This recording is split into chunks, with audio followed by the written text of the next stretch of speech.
नमस्कार. आजच्या व्हिडिओमध्ये आपल्या सर्वांचं खूप खूप खूप स्वागत आहे. आज आपण होली दहनाची कथा पाहणार आहोत किंवा मग भक्त प्रल्हादाची कथा. पूर्वीच्या काळी हिरण्यकश्यप हा एक खूप मोठा राजा होता. हिरण्यकश्यप राक्षसी पुत्र होता. त्याने तपश्चर्या करून ब्रह्माकडून वरदान मिळवले होते. हिरण्यकश्यपने जेव्हा पृथ्वीला पत्नी नेसण्याचा प्रयत्न केला तेव्हा विष्णूने वराह अवतार धारण करून त्याचा नाश केला. त्यामुळे भडकलेल्या हिरण्यकश्यपने विष्णूचे आपल्या राज्यात कोणी नाव घेऊ नये असे सगळ्यांना बजाविले होते. हिरण्यकश्यप स्वतःला श्रेष्ठ समजत असे आणि देवताविषयी त्याला अतिशय तिरस्कार होता. पण त्याच्याच घराण्यात जन्माला आलेला त्याचा स्वतःचा मुलगा भक्त प्रल्हाद हा मोठा विष्णू भक्त निघाला होता.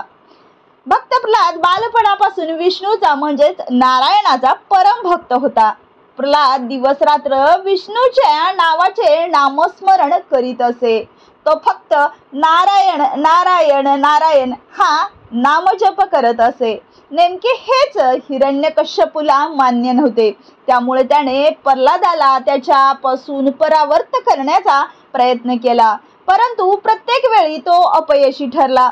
सगळे उपाय करून थकलेल्या हिरण्यकश्यपला त्याची बहीण, जिचे नाव होलिका होते, ती म्हणाली, दादा, मला तुझा त्रास बघवत नाही. मला अग्निदेवाकडून असे वरदान आहे की मला अग्नी जाळू शकत नाही. मी प्रल्हादाला अग्नीत घेऊन बसते.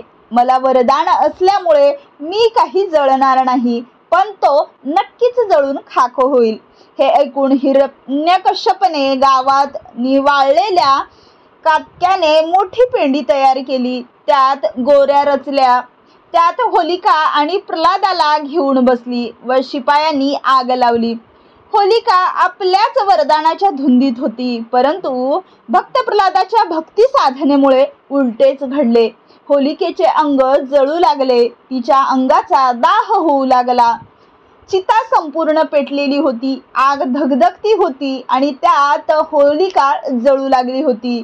पण भक्त प्रल्हाद मात्र विष्णूच्या नामस्मरणामध्ये दंग होता.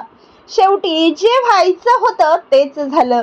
होलिका जळून खाक झाली आणि भक्त प्रल्हाद सुखरूप जिवंत राहिला. त्याच्या भक्तीने प्रसन्न होऊन विष्णूने खांबातून नरसिंह अवतार धारण केला आणि त्याच्या वडिलाचा म्हणजेच हिरण्यकश्यपाचा वध केला. तेव्हापासून होळी जाळण्याची परंपरा सुरू झाली.